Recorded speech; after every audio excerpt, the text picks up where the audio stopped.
Welcome to the Ex-Boyfriend Recovery Podcast. Today we're going to be talking about 5 real-life signs that your breakup may be temporary. Now, when I say real-life signs, I'm talking about real-life people that we have worked with throughout the Ex-Boyfriend Recovery Program that have gotten their exes back. These are some of the interesting signs that we noticed that they exhibited or had in their specific situations to basically help them get back with their exes.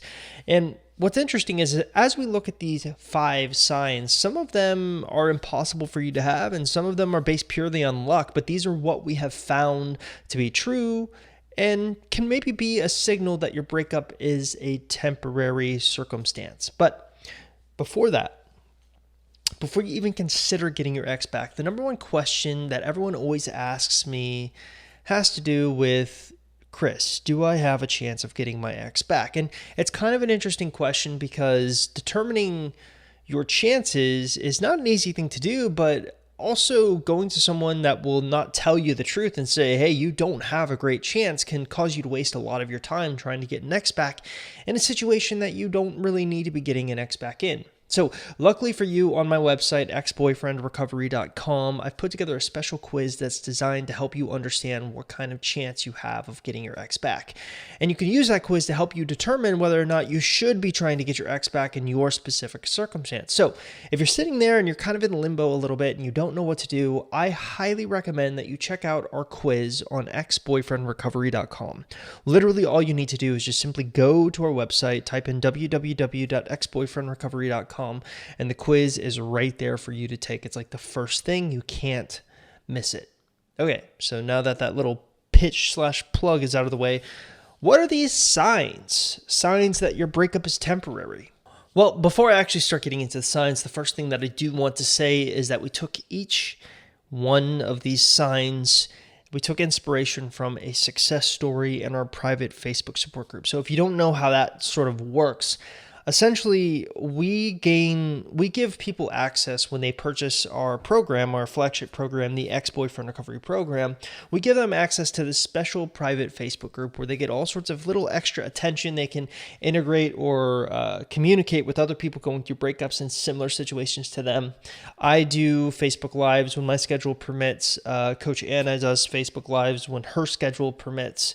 And ultimately, it's all about helping individuals. And what's interesting is the more one-on-one attention people get, the better the results tend to be. And we have a lot of really great success stories to draw from within the private Facebook group. And so I thought it'd be kind of a fun exercise to go through and look at some of the commonalities we are seeing in success stories and what's helping them basically get their ex back, and what are some of those signs that they need to look at. And so this podcast episode is going to be a little bit different in the fact that we're not going to just be listening to a listener question and organically riffing off of that. We're going to be taking real life success stories, which I will read the relevant parts to you and give you a little bit of context, and then expanding on why I think that is a sign that you need to look at if you basically need to determine if your breakup is temporary. So let's start with sign number 1.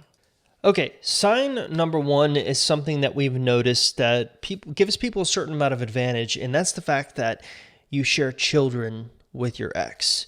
And this is something that we've noticed, and it does make sense if you think about it in a sort of standard point of view.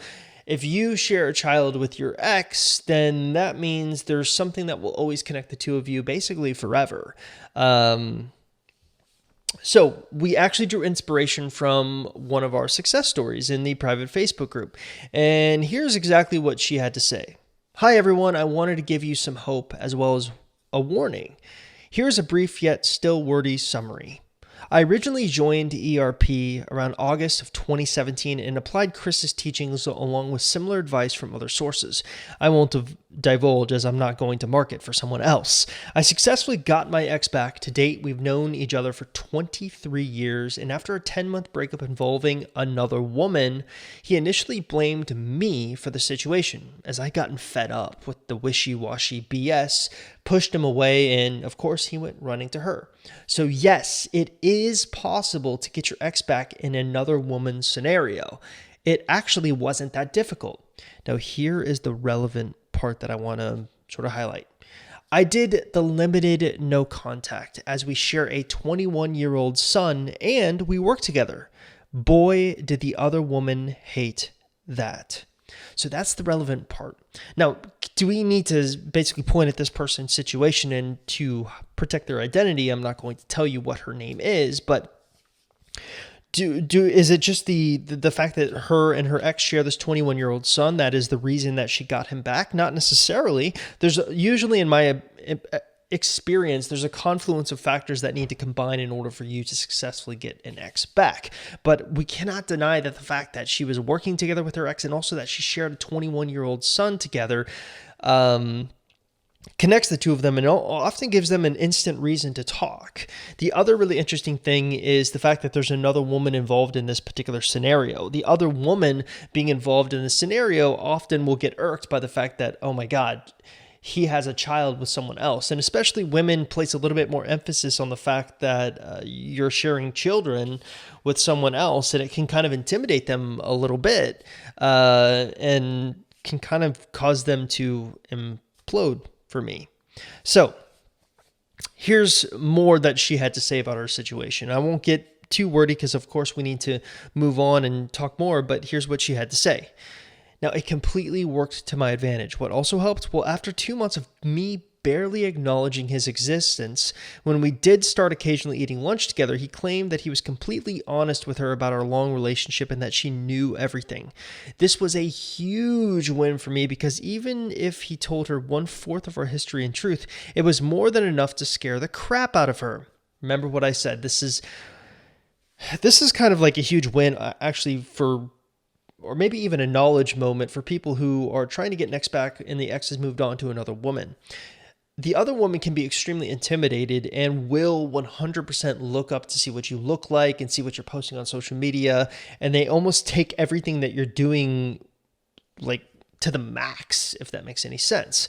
So what we think here is that there's two factors that really helped this particular woman get her ex back. The fact that she shared this long history and had a 21-year-old son with the ex, and the fact that they worked together, this just caused the other woman to implode. So that's the first sort of sign that the breakup may be temporary. The circumstances of you maybe even working with your ex or even sharing a child with your ex can actually help you in a weird way. Okay, let's move on to the next sign that your ex or your breakup may be temporary, and that's the fact that your ex will begin to admire you from afar. So I'm going to be citing just a little snippet of a huge success story that one of our people had in the group, and then kind of riffing a little bit off of that. So here's this person got her ex back, and she was giving a long write-up of how she got her ex back, and she basically said she failed no contact a bunch of times. She tried to go into no contact the second time, and she sort of thinks that there was a turning point for her. And she says, during my second no contact, I did a number of things differently that I believed helped me make progress in the process, which ultimately led to my success. Number one, I really committed myself to therapy, did all of the homework my therapist assigned to me, spoke with her in depth at least once a week. And number two, and this is the one I want to highlight, I aggressively pursued new job opportunities and freelance clients, which better aligned me with two of his top core values, ambition and creativity. So why am I highlighting this? Well, there's a number of reasons, but the first reason ultimately I think is one of the big ways that we try to approach every breakup situation is we try to help women stop putting men on pedestals, because one of the worst things that you can do after a breakup is sort of give your ex like this god status where you're literally like looking at him and sort of romanticizing the past and everything like that, when ultimately, the whole goal is to literally get them to admire you from afar, where you're in the middle of a no contact rule. You're doing things that kind of make them a little jealous or kind of make them wish that they were with you. And that seems to be what this woman did to actually help create that confluence of events that will help her get her ex back. So she obviously said she committed herself to therapy. That's great. But what's interesting is she actually pursued new job opportunities and freelance clients, which better aligned her with two of his top core values. So he really values ambition and creativity, and so that she did things that sort of hit home on those points, so that he's looking from afar and saying, wow, I had her pegged wrong. She's a lot more ambitious and creative than I would have ever imagined. And so what I think is important to take, the important lesson to take from this is when you look at your ex, what are the values that he sort of is attracted to? And when you're in the middle of a no contact rule and you're doing social media game and different things after the breakup, you need to be doing things that will make him admire and regret his decision. And it seems like this woman did just that. Okay, let's switch gears and talk about the third reason that your breakup may be temporary.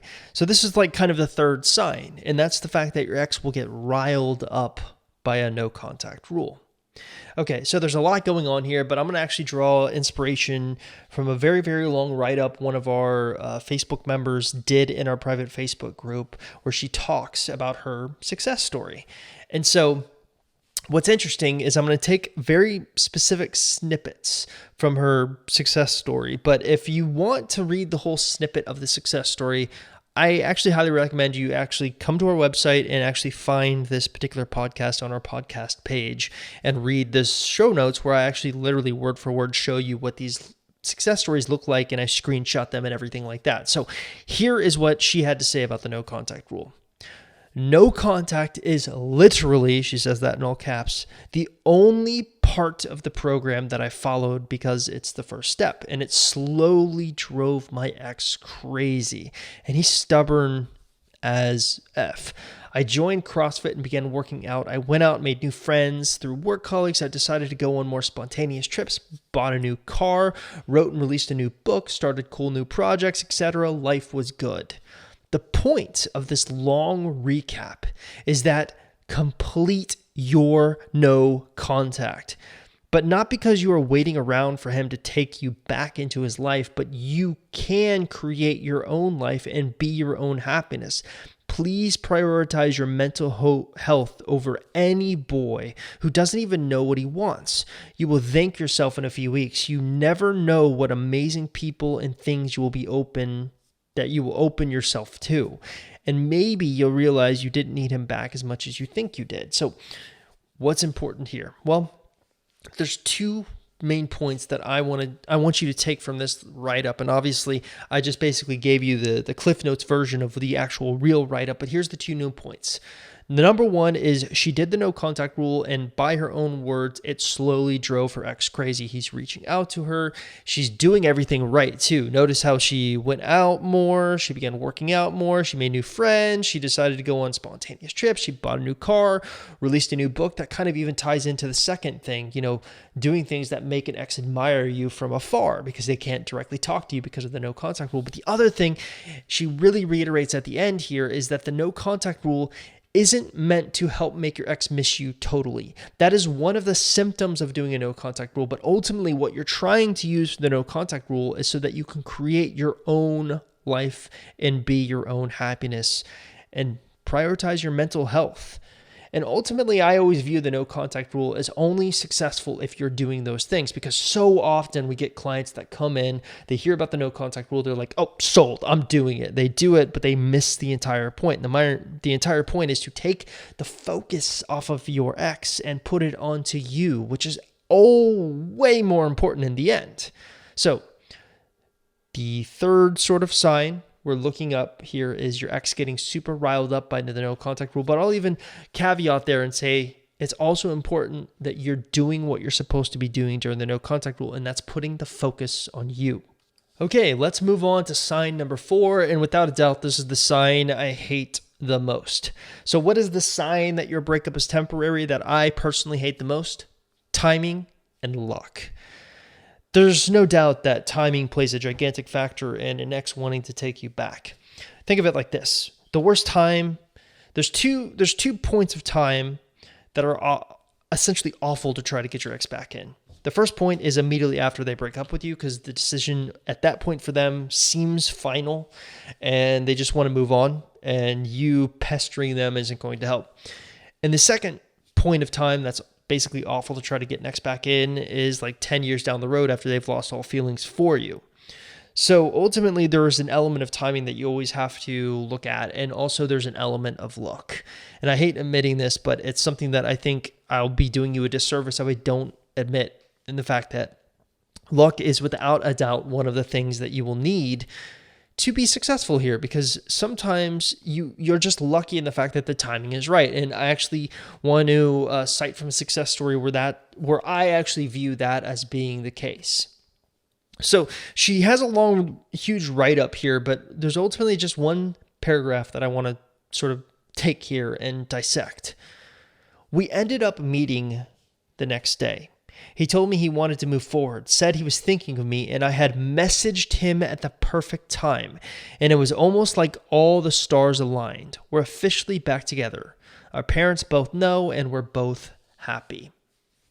So what's interesting is, by this ex's own admission, she had messaged him at the perfect time and the stars had perfectly aligned. And honestly, it can be difficult, because if you actually look through more of her write-up, she even says something like she did the 45-day no contact rule, but he did not reach out to her once. Then the 45 days turned into 137 days where there was no contact in between.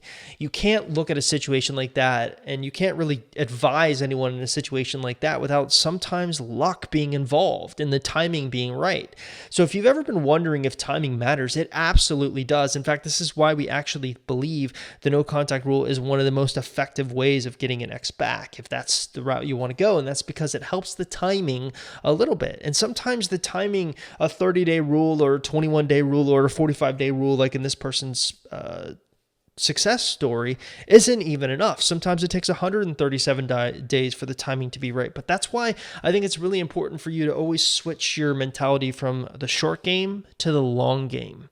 Because if you're playing and looking at this like a marathon, you don't get so upset when things don't go your way, and you are almost guaranteed to have things not go your way at some point throughout this process. And that's a normal part. Just to understand that sometimes the timing needs to be right, and sometimes you need to just be lucky, and sometimes luck is one of the best things you can have. But I'll tell you what, people tend to get luckier the more they follow our program.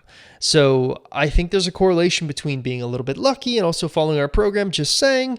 Let's move on to the fifth and final reason or sign that your ex or your breakup with your ex may be temporary.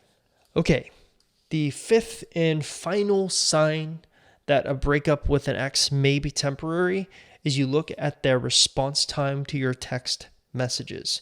This is an underrated factor, and it's something that I do talk about in some of my reading materials and program and everything like that, but I don't give it the attention it deserves that I'm about to give it right here. So, if you actually go to our website, Ex-Boyfriend Recovery, find the show notes of this particular episode on our podcast page, you'll notice that I'm actually attaching sort of an image of a question that was posed in our private Facebook group. And this is just a woman who's having a really, really tough time. She's wanting at least something, some type of hope to hold on to. So she's basically asking, has anyone had any success stories with an ex if they didn't reach out at all during the no contact rule? I'm going into my second week and I feel like I won't hear anything because my ex is really stubborn. And so after some time, she got a response from one of our members who actually successfully got her ex back. And she said, actually, yeah, mine did not reach out at all. And then he answered right away when I reached out to him first. Also, I did a few more no contacts where he would reach out later on, and now 2 years later, he has come back around full swing and wants to be with me. Trust the process. So what's the important thing to remember here? Well, if you've listened to any of my recent YouTube videos, you've listened to any of my recent Facebook Lives in the Facebook group, or you've listened or read any of my podcast episodes or articles, you'll know that I'm a big fan of this phrase, it doesn't matter who reaches out first. What matters is who ends the conversation first. And I think that's kind of what we're seeing here. A lot of people obsess the fact that, hey, my ex isn't reaching out during the no contact rule. Does that mean the no contact rule is failing? No. Not necessarily. What matters more is the fact that when you do have a conversation with your ex, he's responding quickly, he's responding in an engaged way, and you're ending the conversations first. Think of those as like the holy trinity to texting. So you're looking for engaged responses, quick responses, and sort of a way for you to exit the conversation after you've noticed that the conversation has become enjoyable for him. And what happens is if you can sort of juggle these three trinity type factors, you'll notice that the snowball effect sort of occurs where all of a sudden he'll start reaching out to you first. You always have to kind of earn that right, I notice, after breakups. But ultimately, the thing that we're looking for here is quick responses. Notice how this person who got her ex back said, yeah, mine did not reach out at all. And then he answered right away when I reached out to him. So it's some exes, especially during a no contact rule, will literally sit on the sidelines waiting for you to reach out first. But they're so stubborn, they say to themselves, I am not going to reach out to her first. She's going to have to break down to me first. And that happens way more. That's happening in success stories. So just understand that's normal part of breakup behavior. And as long as you understand it's normal, you can almost use it to your advantage.